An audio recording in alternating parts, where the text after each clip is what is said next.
Mustafa Tameez joins us on the phone. He's a former Bush administration DHS official and a countering violent extremism expert. Thank you for jumping on with us. Can you tell us what you make of the situation so far?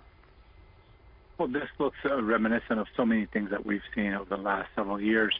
A high tourism facility where a lot of European tourists in a very high peak tourism time. A car attack that we've been seeing in Europe, as some of your earlier guests have seen, a low-tech type of an attack. Then you've seen assailants running through the city. Now we're hearing about, two potentially assailants inside of a restaurant.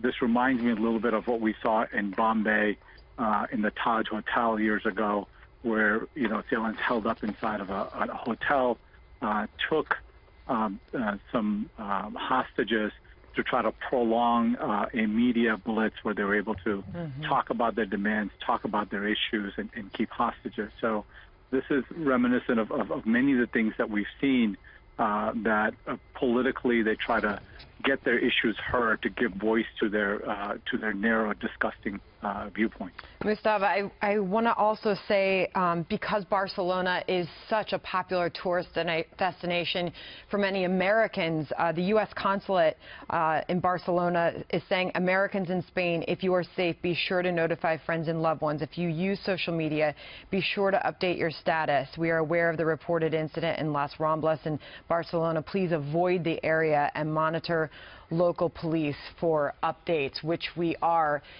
Still, we don't know that much right now, Mustafa.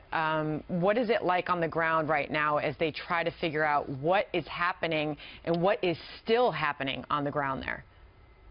Yeah, and a lot of the information, as you say, as we ask people, Americans that are there to tell their loved ones, where they are through social media, a lot of things we are learning is through social media. Even the communication that we've gotten from the police, the local police, saying there's a terrorist attack. That first tweet came from the local police department.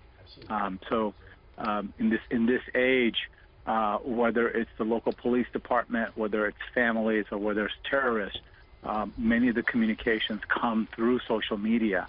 And some of the rise that we've seen amongst this self-radicalization is also been through these echo chambers that have been created.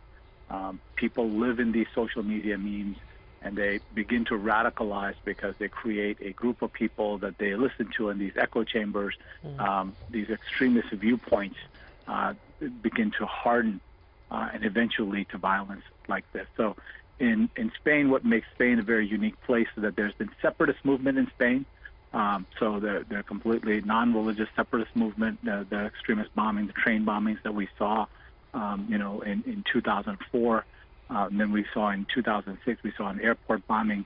And then in 2008 and 2009, we saw some Al-Qaeda style bombings there. So Spain has had multiple, both in ISIS, Al-Qaeda style things, but also their own separatist movement. So we're not sure exactly who's behind this. We will learn that in the coming hours. Yeah.